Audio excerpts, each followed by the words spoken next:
Welcome to all of you. उम्मीद करता हूँ आप सभी लोग हमेशा की तरह अच्छे होंगे, खुश होंगे, स्वस्थ होंगे और अपनी पढ़ाई को भी बहुत अच्छे से कर रहे होंगे। तो होपफुली आपको याद होगा कि लास्ट लेक्चर्स के अंदर हम लोग एक्सरसाइज कर रहे थे और एक्सरसाइज 1 का पार्ट नंबर सी हम लोग कर रहे थे और उसके भी 2 क्वेश्चंस हम लोग कर चुके थे। ठीक है, तो अभी हम लोग आगे की बात करते हैं, यानी अगले क्वेश्चन की तरफ आगे बढ़ते हैं। क्लियर है? एक्सरसाइज 1 पार्ट सी का क्वेश्चन नंबर 3 हमारे सामने है। हमें कहा गया है कि in a face centred cubic, कौन सी यूनिट सेल है? Face centred cubic unit cell. देखो जरा, face centred cubic unit cell है, इसका मतलब FCC टाइप की यूनिट सेल है। ठीक है, an atom at the face centre is shared by, यानी आपसे कहा गया है कि फेस सेंटर पर जो एटम होता है वो कितने यूनिट सेल से शेयर्ड होता है? 4 यूनिट सेल से, 2 यूनिट सेल से, 1 यूनिट सेल से या 6 यूनिट सेल से? तो बहुत ही सिंपल टाइप का क्वेश्चन है, क्योंकि आपको अच्छे से पता है कि एक फेस जो होता है वो 2 क्यूब के बीच में कॉमन होता है ना। याद करो, वीडियो लेक्चर्स में हमने आपको बताया है कि भाई एक जो रूम होता है उसका एक फेस जो होता है वो 2 रूम के बीच में कॉमन होता है। किसी भी रूम का एक फेस कितने रूम के बीच में कॉमन हो सकता है? 2। एक तो ये वाला रूम और एक इसके जस्ट बगल वाला रूम होता है। तो सवाल हमारा यही है कि अगर मान लो फेस सेंटर पर कोई पार्टिकल रख दिया जाता है तो क्या ये पार्टिकल इसी यूनिट सेल का है या किसी और यूनिट सेल के साथ शेयर्ड होता है? तो आप जानते हैं कि फेस सेंटर पर रखा हुआ पार्टिकल 2 यूनिट सेल के साथ शेयर होता है। देखो आप ध्यान देना, है ना, मैंने पिछले लेक्चर्स में भी आपको बताया है और वो चीज़ आप अभी भी ध्यान रखेंगे। क्या कि देखो, अगर कोई पार्टिकल बॉडी सेंटर पर है, कहाँ है? बॉडी सेंटर पर, ठीक है, तो वो कंप्लीटली उसी यूनिट सेल के अंदर होगा, पूरा का पूरा कंट्रीब्यूशन 100% होगा। अगर बॉडी सेंटर से थोड़ा सा शिफ्ट होकर वो फेस सेंटर पर आ जाता है, कहाँ आ जाता है? फेस सेंटर पर, ठीक, तो अब वही पार्टिकल 2 यूनिट सेल के बीच में शेयर्ड होने लगेगा और एक यूनिट सेल में उसका कंट्रीब्यूशन 1/2 हो जाएगा, हाफ हो जाएगा। ठीक, अगर वही पार्टिकल फेस सेंटर से थोड़ा सा शिफ्ट होकर एज सेंटर पर आ जाए, कहाँ आ जाए? एज सेंटर पर, ठीक, अब वही पार्टिकल 4 यूनिट सेल के बीच में शेयर होने लगेगा और एक यूनिट सेल में उसका कंट्रीब्यूशन 1/4 हो जाएगा। ठीक, और अगर वही पार्टिकल बिल्कुल शिफ्ट होकर कॉर्नर पर चला जाए तो अब वह पार्टिकल 8 यूनिट सेल के बीच में शेयर्ड होने लगेगा और एक यूनिट सेल में कंट्रीब्यूशन 1/8 हो जाएगा। यानी अगर कोई पार्टिकल बॉडी सेंटर पर रखा है, ठीक, तो वो केवल एक ही यूनिट सेल के में शेयर्ड होगा। फेस सेंटर पर रखा है तो 2 यूनिट सेल में शेयर्ड होगा, इसलिए एक यूनिट सेल के हिस्से में आधा ही पार्टिकल आएगा। और अगर एज सेंटर पर रखा है तो 4 यूनिट सेल के बीच शेयर्ड होगा, इसलिए एक यूनिट सेल के हिस्से में उसका 1/4 पार्ट ही आएगा। और अगर कॉर्नर पर रखा है तो फिर 8 यूनिट सेल के बीच में शेयर्ड होगा और एक यूनिट सेल के हिस्से में केवल 1/8 पार्ट ही आएगा। क्लियर है? इसका मतलब अगर मैं एक पार्टिकल यहाँ रख दूँ, ठीक, तो ये कितनी यूनिट सेल के बीच में शेयर्ड होगा? 8 यूनिट सेल के बीच में। ठीक है, अगर मैं इसी पार्टिकल को फेस सेंटर पर रख दूँ तो ये पार्टिकल कितनी यूनिट सेल के बीच में शेयर्ड होगा? 2 यूनिट सेल के बीच में। ठीक, अगर इसी पार्टिकल को मैं एज सेंटर पर रख दूं तो ये पार्टिकल कितनी यूनिट सेल के बीच में शेयर्ड होगा? 4 यूनिट सेल के बीच में।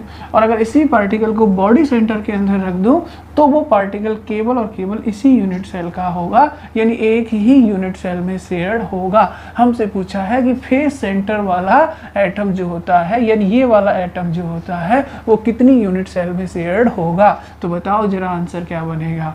ये वाला, मतलब ये वाला फेस के सेंटर वाला, तो फेस के सेंटर वाला 2 यूनिट सेल के बीच में शेयर्ड होगा। याद रखें आप लोग, सिंपल ही याद रखें। सिंपल क्या कि देखो, किसी भी कमरे के एक कोने से आप लोग 8 कमरे बना सकते हो, तो कमरे पर रखा हुआ पार्टिकल 8 यूनिट सेल के बीच शेयर्ड हो जाएगा। किसी भी कमरे के एक किनारे से आप 4 कमरे बना सकते हो, इसलिए किनारे पर रखा हुआ पार्टिकल जो होगा वो 4 यूनिट सेल के बीच में शेयर्ड हो जाएगा। किसी भी कमरे की एक दीवार से आप मैक्सिमम 2 कमरे बना सकते हो, एक वो जिसमें आप खड़े हैं और एक उस दीवार के जस्ट बगल वाला, उस तरफ वाला।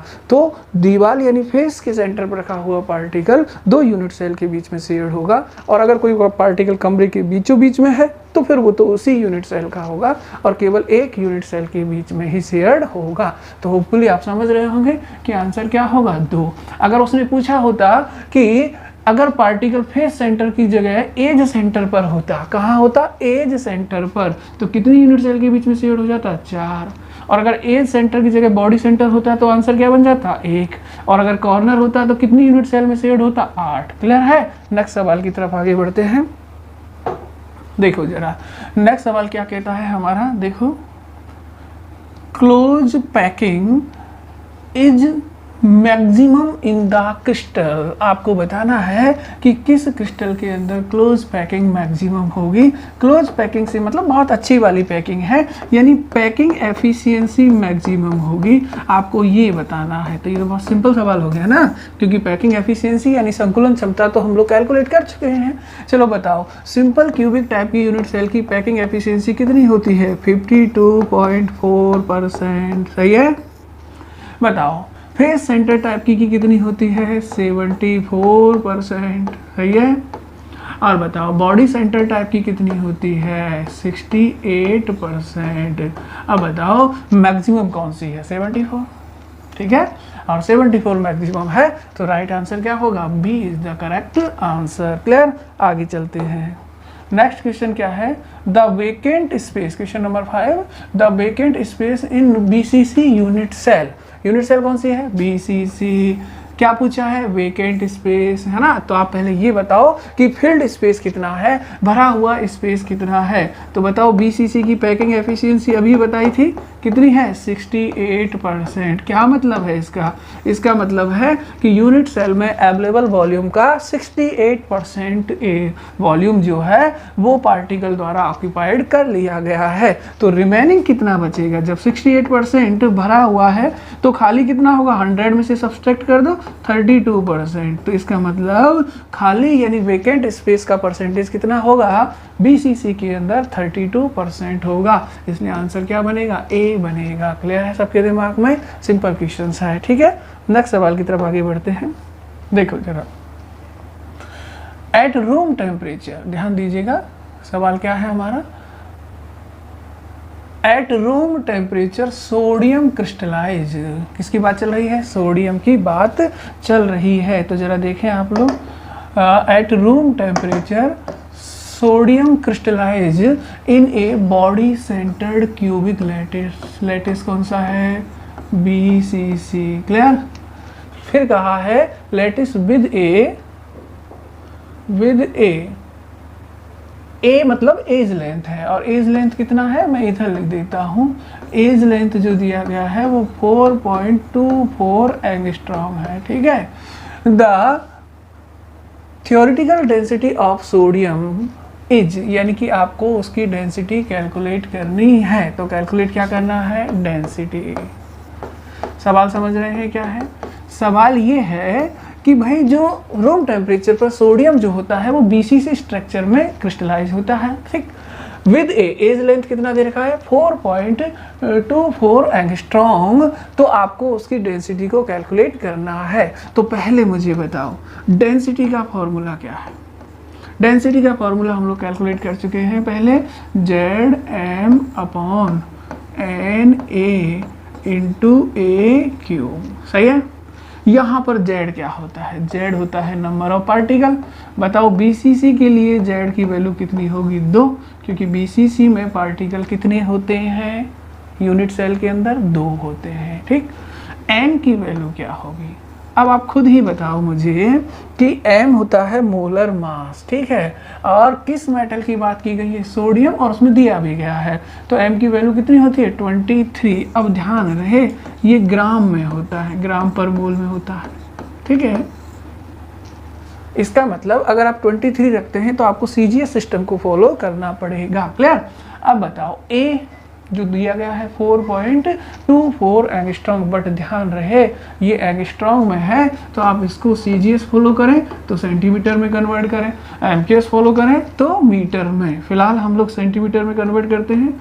तो बताओ मुझे कि एक एंगस्ट्रॉन्ग बराबर किसके बराबर, एक एंगस्ट्रॉन्ग बराबर, ठीक है, एक एंगस्ट्रॉन्ग बराबर कितने सेंटीमीटर होता है, 10 की पावर -8 सेंटीमीटर। क्लियर। तो फिर अगर इसे मैं सेंटीमीटर में लिखूं तो क्या लिखूंगा, 4.24 एंगस्ट्रॉन्ग की जगह क्या रख दूंगा, 10 की पावर -8 सेंटीमीटर। क्लियर। अब अपने को चाहिए क्या डेंसिटी के लिए, Z चाहिए अपने पास है, मोलर मास चाहिए अपने पास है, A की वैल्यू चाहिए अपने पास है। अब हमें चाहिए एवोगाड्रो नंबर, Na क्या होता है, नंबर ऑफ एवोगाड्रो, और वो होता है 6.023 × 10 की पावर 23। हमारे पास सारे डाटा है, और अगर सारे डाटा हमारे पास है तो फिर हम लोग डेंसिटी कैलकुलेट कर सकते हैं। Z की जगह क्या रखोगे, 2, सही है। मोलर मास M की जगह क्या रखोगे, 23 अपॉन एवोगाड्रो नंबर की जगह क्या रखोगे, 6.023 × 10 की power 23 into edge length A है उसका क्यूब होगा, तो एज लेंथ की जगह क्या रखना है, 4.24 × 10 की पावर -8 का क्यूब। क्लियर है।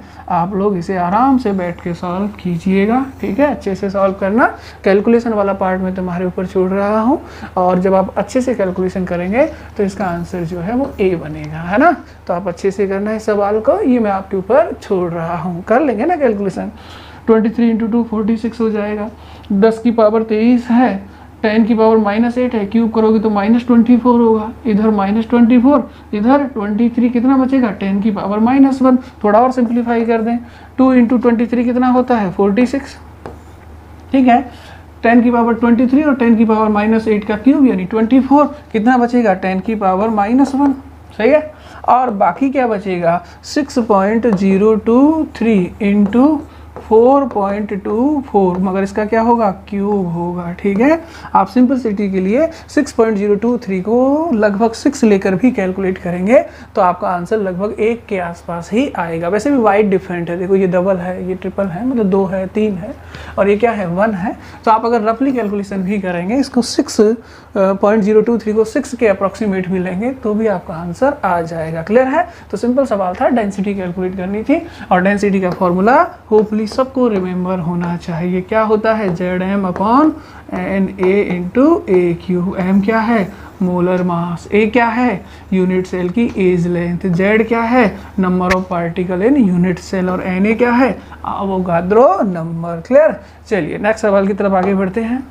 नेक्स्ट सवाल हमारा क्या है, देखो जरा, in a body centred cubic cell, unit cell कौन सी है, बॉडी सेंटर मतलब BCC, सही है।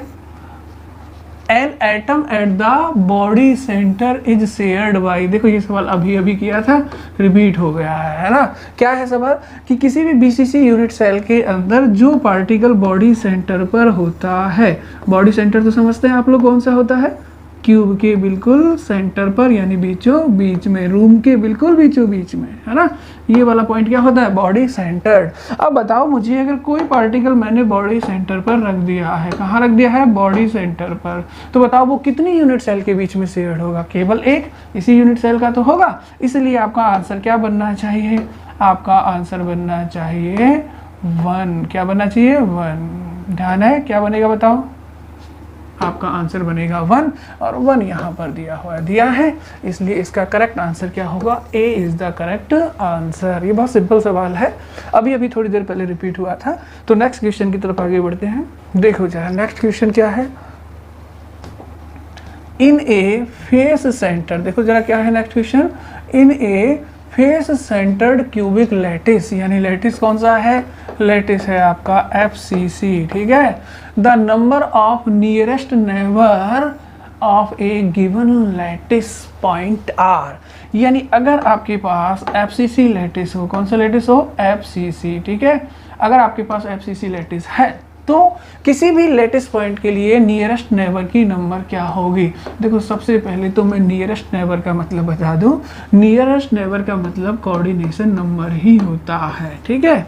नियरेस्ट नेबर का मतलब होता है कि एक पार्टिकल डायरेक्टली कितने पार्टिकल को टच कर रहा है, वो जितने भी पार्टिकल को टच कर रहा होगा डायरेक्टली, वही नंबर उसकी नियरेस्ट नेबर या कोऑर्डिनेशन नंबर होती है।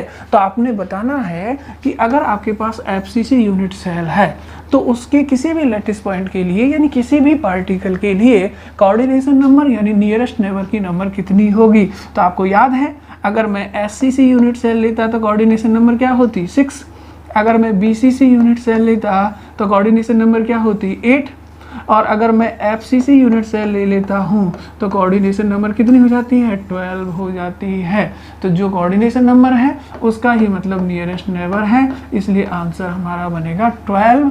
इसका मतलब सी इज करेक्ट आंसर, हमारा आंसर क्या होगा सी होगा। ठीक है, अब देखो आप जहाँ मैंने कोऑर्डिनेशन नंबर को डिस्कस किया है वो लेक्चर्स देखना, वहाँ पर आपको मैंने कोऑर्डिनेशन नंबर समझाई है, लेयर्ड के हिसाब से समझाई थी अगर आपको ध्यान हो तो, कि अपनी लेयर में 6 पार्टिकल को टच करता है और अपर लेयर में 3 को और बॉटम लेयर में भी 3 को, तो टोटल कितने पार्टिकल को टच कर जाएगा एक पार्टिकल 12 को, 6 अपनी लेयर में, 3 अपर लेयर में और 3 बॉटम लेयर में, टोटल कितने हो जाएंगे 12। इस बात को मैं एक दूसरे तरीके से भी आपको समझा सकता हूँ, तो जरा ध्यान देना, हम लोग दूसरे तरीके से इसको समझने की कोशिश कर रहे हैं।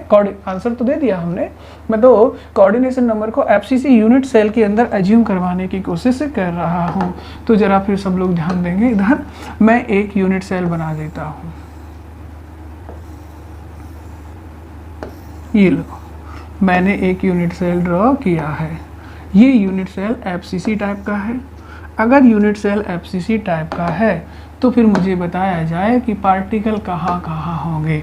पार्टिकल कॉर्नर पर होंगे, वो तो हमेशा ही होते हैं कॉर्नर के साथ साथ और कहाँ होंगे बताओ, प्रत्येक फेस के सेंटर पर, सही है, सामने वाला फेस और पीछे वाला फेस।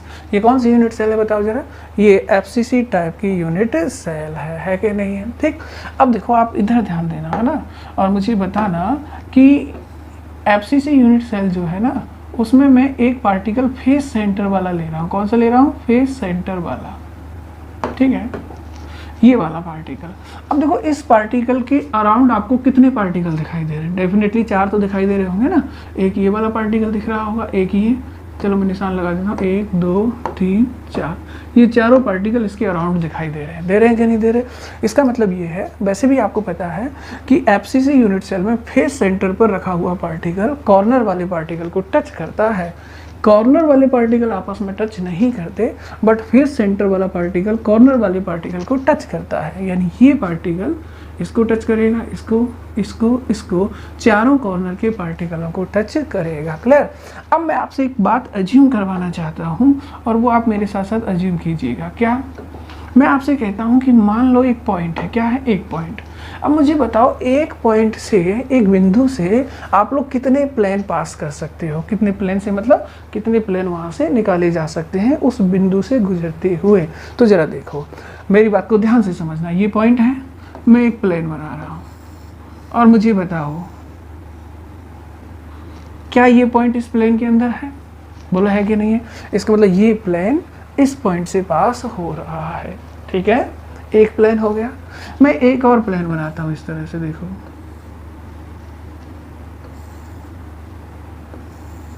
अब मुझे बताओ क्या ये पॉइंट इस दूसरे वाले प्लेन के अंदर है, बिल्कुल है। इसका मतलब ये दूसरे वाला प्लेन भी इस पॉइंट से पास हो रहा है। तो एक पॉइंट से मुझे 2 प्लेन अभी तक पास होते नज़र आ रहे हैं कि नहीं आ रहे। मैं इस पॉइंट को थोड़ा सा लार्ज कर देता हूँ, है ना, ताकि हमें और अच्छे से दिख जाए। तो इस पॉइंट से हमें 2 प्लेन गुजरते हुए नज़र आ रहे हैं। क्या कोई और प्लेन पास हो सकता है, ज़रा सोचो और दिमाग लगाओ और मुझे बताओ कि क्या कोई और प्लेन पास हो सकता है। बिल्कुल हो सकता है। अभी एक वर्टिकल प्लेन और आ सकता है इस तरह से खड़ा हुआ। तो देखो ज़रा, ये मैंने एक और प्लेन बना दिया,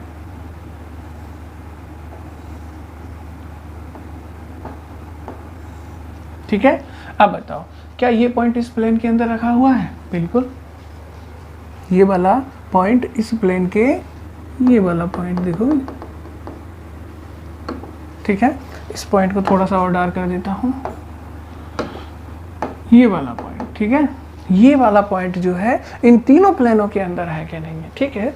इसका मतलब देखो ये पॉइंट इस वाले प्लेन के अंदर भी है, है कि नहीं है? यही पॉइंट इस वाले प्लेन के अंदर भी है और यही पॉइंट इस वाले प्लेन के अंदर भी है कि नहीं है? तो कुल मिला के मैं ये कह रहा हूँ कि किसी पॉइंट से आप 3 प्लेन पास कर पाएंगे। 3 कैसे? एक ये पॉइंट है, एक प्लेन आप ऐसे पास कर देंगे उस पॉइंट से, सही है, ठीक।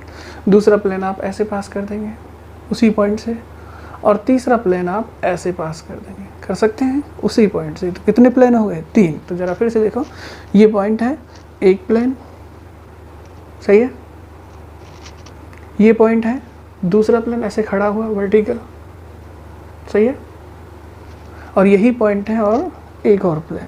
तो कितने प्लेन हो गए हैं? 3। पॉइंट ये रहा, 1, सही है, 2 और 3। तो 3 प्लेन पास हो सकते हैं। क्लियर? अब एक प्लेन आपको यहाँ दिख रहा है, इस पॉइंट के अराउंड ये प्लेन दिख रहा है, फेस वाला। इस फेस वाले प्लेन में कितने पार्टिकल को ये टच कर रहा है? 4 को। देखो ये पॉइंट है, ये प्लेन है, 1 2 3 4, 4 पार्टिकल को ये टच कर रहा है। मतलब ये वाला पार्टिकल एक प्लेन में 4 पार्टिकल को टच कर जाता है। क्लियर है? और आप तो जानते हैं कि एक पॉइंट या एक पार्टिकल से कितने प्लेन पास हो सकते हैं? 3।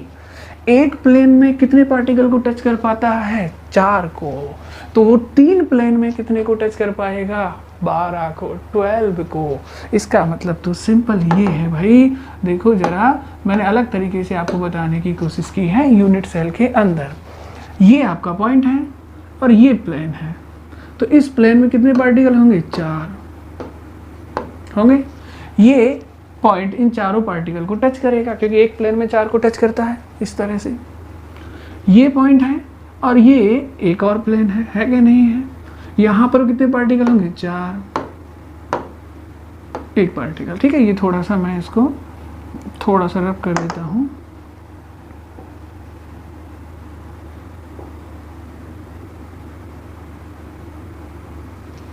ठीक है, और इस पार्टिकल को मैं वापस से यहाँ रख देता हूँ, ठीक है, क्लियर? अब बताओ, एक और प्लेन रह गया, ये वाला प्लेन रह गया कि नहीं रह गया? इस प्लेन में भी कितने पार्टिकल होंगे? 4, 1 2 3 4, ठीक है। ये 12 पार्टिकल इस पॉइंट के अराउंड ही है, ठीक है। इसलिए इस पॉइंट के चारों ओर 12 पार्टिकल हैं और ये 12 को टच कर रहा होगा। 12 को कैसे भैया? 4 इस प्लेन में, 1 2 3 4, 4 इस वाले प्लेन में, 1 2 3 4, और 4 इस वाले प्लेन में, 1 2 3 4। टोटल कितने हो गए? 12। इसका मतलब इसकी कोऑर्डिनेशन नंबर कितनी होती है? 12 होती है। ये पार्टिकल और ये पार्टिकल आप सेम मान लें, है ना। ये पार्टिकल दरअसल ये वाला पार्टिकल है, सही है। तो ये पार्टिकल ये रहा, कितनों को टच करता है? 12 को। इसलिए कोऑर्डिनेशन नंबर कितनी हो जाएगी बताओ? कोऑर्डिनेशन नंबर होगी आपका 12। कितनी होगी? 12, ठीक है। तो कोऑर्डिनेशन नंबर 12। तो मैंने एक अलग तरीके से आपको ये बताने की कोशिश की कि भाई एफसीसी के अंदर कोऑर्डिनेशन नंबर कितनी होती है। अपना सवाल भी यही था कि एफसीसी यूनिट सेल के अंदर कोऑर्डिनेशन नंबर कितनी होती है, तो आंसर तो 12 ही था, है ना, वो हम कर चुके हैं। बट मैंने समझाया आपको कि आप कोऑर्डिनेशन नंबर को एफसीसी में भी अज्यूम कर सकते हैं। कुछ नहीं करना भाई, आपको देखना है कि ये पार्टिकल अपने कोने पर रखे चारों पार्टिकल को टच करता है। फेस सेंटर का पार्टिकल चारों पार्टिकल को, कॉर्नर वालों को टच करेगा। एक प्लेन में 4 को टच करेगा, तो एक पार्टिकल के अलोंग कितने प्लेन बना सकते हैं? 3। तो एक प्लेन में 4 को टच कर रहा है, तो 3 में कितनों को टच करेगा? 12 को। क्लियर है? और अगर नहीं है तो भाई पुराने लेक्चर नोट्स देखना, उसमें भी मैंने बहुत अच्छे से इसको समझाया है, ठीक है। नेक्स्ट क्वेश्चन देखो। A certain metal crystallizes in a simple cubical structure, ठीक है। सिंपल क्यूबिक स्ट्रक्चर है। सिंपल क्यूबिक स्ट्रक्चर का मतलब समझते हैं, SCC स्ट्रक्चर है। चलिए, एट ए सर्टेन टेम्परेचर, एक किसी निश्चित टेम्परेचर पर, सर्टेन टेम्परेचर पर, it arrange to give a body centered structure in this transition the density of the metal। तो देखो सवाल सिंपल है, थोड़ा सोचना पड़ेगा आपको कि ये सर्टेन मेटल, कोई मेटल है जो क्रिस्टलाइज हो रही है एससीसी में और किसी सर्टेन टेम्परेचर पर वो अरेंज होकर के बॉडी सेंटर्ड स्ट्रक्चर में बदल जाती है, तो एससीसी कन्वर्ट इनटू बीसीसी। ठीक है, अब आपसे पूछ रहा है कि इस दौरान डेंसिटी पर क्या इफेक्ट होगा, वो डिक्रीज होगी, वो इंक्रीज होगी, उसमें कोई चेंज नहीं होगा, changes without a definite pattern, या फिर चेंज होगा मगर उसका कोई डेफिनेट पैटर्न नहीं है, मतलब घट भी सकता है बढ़ भी सकता है, ऐसा है। तो आपको बताना है। तो देखो एससीसी के बारे में एक चीज़ सोचो क्या, कि एससीसी में कोऑर्डिनेशन नंबर कितनी होती है, कोऑर्डिनेशन नंबर होती है 6, सही है। बीसीसी में कोऑर्डिनेशन नंबर कितनी होती है, बीसीसी में कोऑर्डिनेशन नंबर होती है 8। एससीसी की पैकिंग एफिशिएंसी कितनी होती है, एससीसी की पैकिंग एफिशिएंसी कितनी होती है, तो पैकिंग एफिशिएंसी होती है इसकी 52.4%, सही है। इसकी पैकिंग एफिशिएंसी कितनी होती है बताओ जल्दी से, इसकी होती है 68%। इसमें वैक्यूम या वेकेंट स्पेस कितना होगा, तो अगर मैं वेकेंट स्पेस कैलकुलेट करूँ तो भरा हुआ कितना है 52.4, तो खाली कितना होगा 100 में से सब्सट्रैक्ट कर दो तो ये आएगा 47.6%, इतना स्पेस खाली है। इसके अंदर वेकेंट स्पेस कितना होगा, तो बताओ भरा हुआ कितना है, भरा हुआ 68% है, तो 100 में से सब्सट्रैक्ट करो 32%, सही है। अब आप खुद सोचो और कंपेयर कर लो, आंसर आपके सामने है क्या, कि जब एससीसी बीसीसी में बदलेगा तो कोऑर्डिनेशन नंबर 6 से 8 हो जाएगी, यानी एक पार्टिकल पहले 6 पार्टिकल को टच कर रहा था, लेकिन अब वही पार्टिकल 8 को टच करेगा, मतलब पार्टिकल क्लोज आएंगे तभी तो 8 को टच करेगा। पैकिंग एफिशिएंसी 52.4% थी, यानी पहले क्रिस्टल में जो भी वॉल्यूम अवेलेबल था उसका लगभग 52.4% वॉल्यूम ही पार्टिकल ऑक्यूपाइड कर रहे थे, लेकिन अभी 68% ऑक्यूपाइड करेंगे, इसका मतलब पार्टिकल द्वारा ऑक्यूपाइड वॉल्यूम बढ़ गया है, मतलब स्पेस ज़्यादा से ज़्यादा ऑक्यूपाइड कर लिया है। ठीक है, वेकेंट स्पेस कितना है, पहले 47.6 था और अब कितना है 32% है, इसका मतलब पहले वेकेंट स्पेस ज़्यादा था, अब वेकेंट स्पेस कम है। क्लियर है कि नहीं, तो आप खुद ही बताओ जरा मुझे सोच करके, मैं आपसे अज्यूम करवाता हूँ कि मान लो एक यूनिट सेल है, सही है, बताना भाई मुझे, और मैं आपसे कहता हूँ कि इसका 52.4% हिस्सा भरा हुआ है, मतलब लगभग आधा हिस्सा जो है, ये वाला हिस्सा जो है भरा हुआ है, भर देता हूँ, ये लो भर दिया, तो लगभग आधा खाली है, मतलब 47.6% खाली है। सडनली ये चेंज हो गई दूसरी यूनिट सेल में इसी तरह की, और अब उसका लगभग 70% एरिया, मतलब 68% एरिया, मतलब इतना एरिया भर गया है, इसको मैं भर देता हूँ, भर गया कि नहीं भर गया।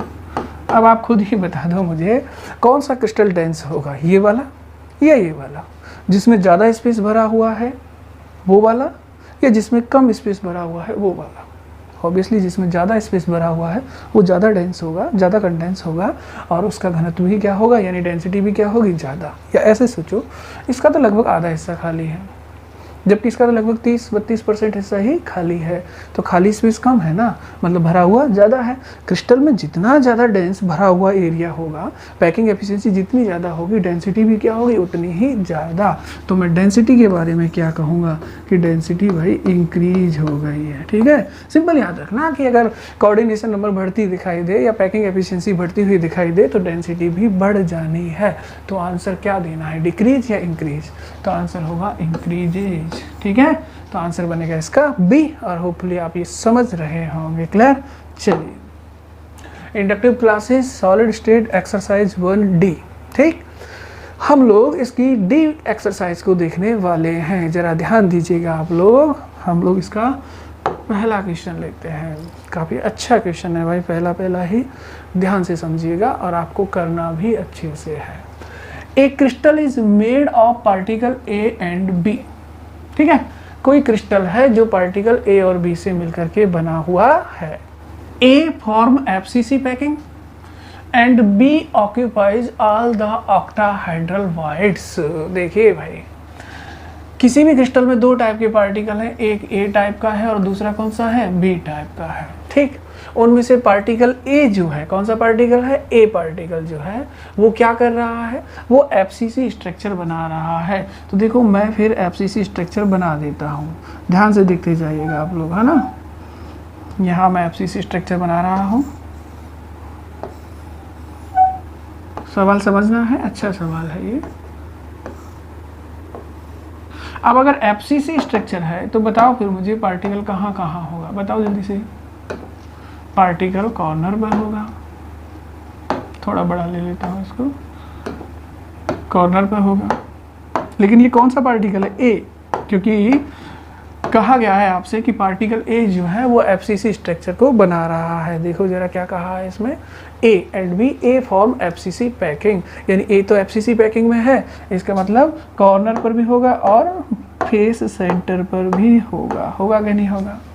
उसके बाद बी जो है, B occupy all the octahedral voids, B कहाँ रखा गया है, सभी ऑक्टाहाइड्रल वाइट्स के ऊपर रखा गया है। तो मुझे बताया जाए कि ऑक्टाहाइड्रल वाइट्स कहाँ कहाँ होती हैं। तो देखो भाई, आपको पता है कि ऑक्टाहाइड्रल वाइट्स कहाँ होती है, एक तो क्यूब के बॉडी सेंटर पर, यानी बीचों बीच में, यहाँ एक बी होगा।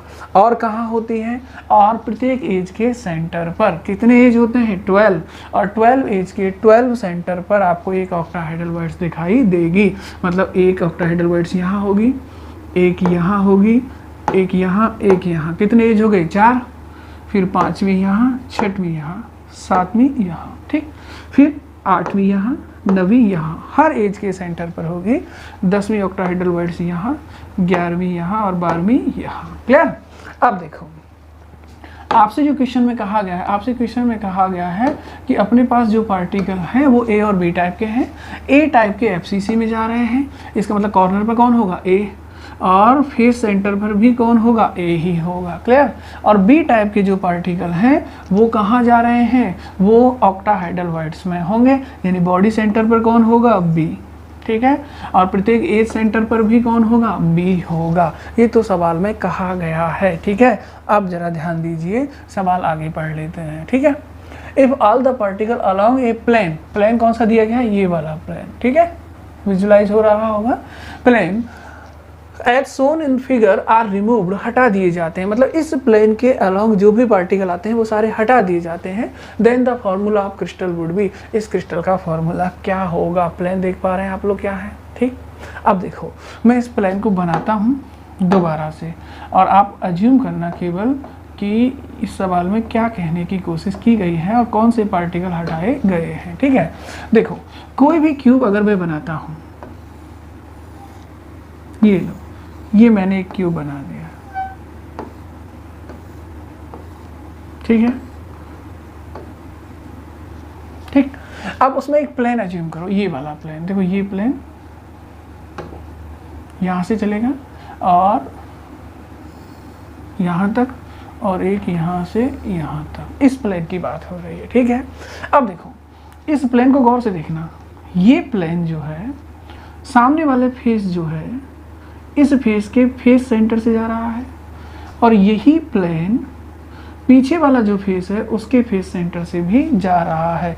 अज्यूम करना, मैं थोड़ी डिफरेंट इंक ले लेता हूँ और फिर आपको बताने की कोशिश करता हूँ, ठीक है।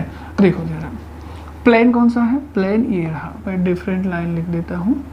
ये देखो ये प्लेन है कि नहीं है, ये वाला प्लेन, ठीक है। अब ये प्लेन कहाँ से जा रहा है, ये जो प्लेन है, ये जो सामने वाला फेस है, ये लाइन उसके फेस सेंटर से गुजर रही है, ठीक है। तो मैं क्या करता हूँ, यहाँ पर भी एक पॉइंट बना देता हूँ, इस वाली इंक से बना देता हूँ, चलो ठीक है। ये जो पॉइंट है ना, ये पॉइंट एक्चुअल में क्या है, सामने वाले फेस का फेस सेंटर। क्लियर। ऐसे ही ये वाला पॉइंट है, ये पॉइंट क्या है, ये पॉइंट एक्चुअल में पिछले वाले फेस का फेस सेंटर है। पिछला फेस दिख रहा है, जहाँ मेरी उंगली या मार्कर चल रहा है वो पिछला वाला फेस है, ठीक है। और ये पॉइंट पिछले वाले फेस का क्या है, सेंटर, ठीक है। ये देखो, ये सामने वाला फेस है और ये पॉइंट सामने वाले फेस का क्या है, सेंटर है। क्लियर है। अब आप खुद ही देखो कि ये प्लेन कहाँ से होकर गुजर रहा है। एक्चुअली ये प्लेन इस एज किनारे से और इस वाले किनारे से होकर गुजर रहा है। गुजर रहा है कि नहीं गुजर रहा? यही प्लेन सामने वाले फेस सेंटर से गुजर रहा है और पीछे वाले फेस सेंटर से गुजर रहा है। जब ये प्लेन ऐसे जाएगा तो डेफिनेटली ये इसके बॉडी सेंटर से भी पास होगा। कहाँ से पास होगा? बॉडी सेंटर से भी पास होगा। तो मैं पोजीशन बता रहा हूँ, उसके बाद हम लोग सवाल करेंगे, है ना। पोजीशन देखो क्या क्या है। पोजीशन दरअसल ये है, देखो देखो ये एज से गुजर रहा है, ये तो एज है, सही है, ठीक है। ये भी क्या है? एज है, ठीक है। अब ये एज है तो ये वाला पॉइंट कौन सा है? कॉर्नर। ये वाला पॉइंट भी क्या है? कॉर्नर। कॉर्नर आधा लिखा है, ठीक है। ऐसे ये वाला पॉइंट भी क्या है? कॉर्नर। तो देखो कहाँ कहाँ से ये प्लेन गुजर रहा है वो अज्यूम करना। ये वाला पॉइंट भी क्या है? कॉर्नर, सही है। अच्छा ये लाइन कहाँ से गुजर रही है? सामने वाले फेस के फेस सेंटर से। तो ये पॉइंट कौन सा है? फेस सेंटर, सही है।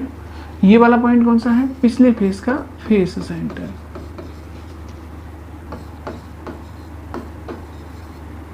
क्लियर? अब देखो जब मैं किसी प्लेन को ऐसे पास करूंगा तो वो प्लेन एक्चुअली एज, दो एज को से पास होगा, दो एज के साथ दो कॉर्नर ऊपर और दो कॉर्नर नीचे, मतलब चार कॉर्नर से भी पास होगा। उसके साथ साथ वो सामने वाले फेस के फेस सेंटर से और पीछे वाले फेस के फेस सेंटर से पास होगा। उसके अलावा वो बिल्कुल क्यूब के बीचों बीच में से निकलेगा, इसलिए बॉडी सेंटर से भी पास होगा। तो ये वाला पॉइंट कौन सा है?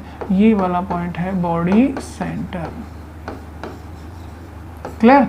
अब आप समझ रहे होंगे कि अगर मैं किसी प्लेन को ऐसे निकाल दूं, ठीक है, तो वो दो एज से पास होगा, दो कॉर्नर ऊपर और दो कॉर्नर नीचे, चार कॉर्नर से, सामने वाला फेस का सेंटर और पीछे वाले फेस का सेंटर, यानी दो फेस सेंटर से, और क्यूब के बीचों बीच में से तो बॉडी सेंटर से भी वो पास होगा। अब देखो सवाल, देखो आप सवाल क्या कहता है आपका। सवाल कहता है कि आपने एक प्लेन को इस तरह से पास कर दिया है। प्लेन को पास किया है तो उस प्लेन के अलोंग जितने भी पार्टिकल आ रहे हैं वो सारे रिमूव हो जाने हैं। क्लियर? अब देखो कॉर्नर पे कौन आएगा? ए। तो देखो जरा मैं उसी टाइप की इंक ले लेता हूँ जिस इंक से आपने ये डायग्राम बनाया है। तो देखो इस कॉर्नर से पास होगा, यहाँ कौन होगा? ए। थोड़ा और इस इंक को थोड़ा सा गहरा कर लेता हूँ। यहाँ कौन होगा? ए। यहाँ भी कौन होगा? ए। रेड से मैंने ए को दिखाया है। यहाँ कौन होगा? ए। और यहाँ कौन होगा? ए। होगा कि नहीं होगा? चूंकि ए एफसीसी अरेंजमेंट में है इसलिए प्रत्येक फेस के सेंटर पर भी ए होगा। होगा कि नहीं होगा? इसका मतलब इस जगह पर ये फेस सेंटर है सामने वाले फेस का, इस जगह पर भी कौन होगा? ए। ये भी फेस सेंटर है पिछले वाले फेस का, इस पर भी कौन होगा? ए होगा। होगा कि नहीं होगा? क्लियर सबके लिए? ठीक। अब ये कहाँ से पास हो रहा है? बॉडी सेंटर से। हो रहा है कि नहीं हो रहा? अब देखो एज के बीचों बीच में कौन सी वर्ड होती है? प्रत्येक एज सेंटर पर वर्ड होती है ऑक्टाहेड्रल, और ऑक्टाहेड्रल वर्ड्स पर कौन रखा हुआ है? बी। इसका मतलब इस डायग्राम में एक बी आपको यहाँ रखा दिखाया मिलेगा और एक भी आपको यहाँ मिलेगा ना। ये एज सेंटर ही तो हो गया इस एज का, इस वाले एज का, ये वाला बी, ये भी एज सेंटर हो गया, ये वाला भी हो गया कि नहीं हो गया? एक और भी आपको मिलेगा कहाँ? बॉडी सेंटर पर, क्योंकि यहाँ ऑक्टाहेड्रल वर्ड्स बनती है।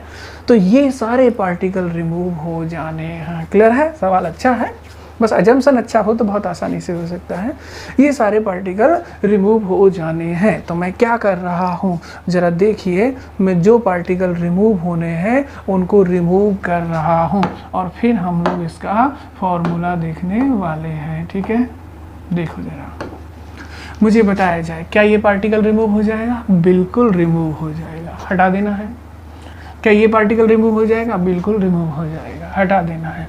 देखो फेस से सामने वाले फेस के सेंटर पर ये वाला पार्टिकल है, ये भी रिमूव हो जाना है। ठीक, पीछे वाला जो फेस है उसके फेस सेंटर पर ये पार्टिकल है, ये भी रिमूव हो जाना है। ये वाला पार्टिकल ये भी रिमूव हो जाना है, ये वाला पार्टिकल ये भी रिमूव हो जाना है। ऐसे ही तो गया प्लेन, और प्लेन अगर ऐसे गया है तो 1 2 3 4 5 6 के 6 ए निकल जाने हैं यहाँ से। क्लियर?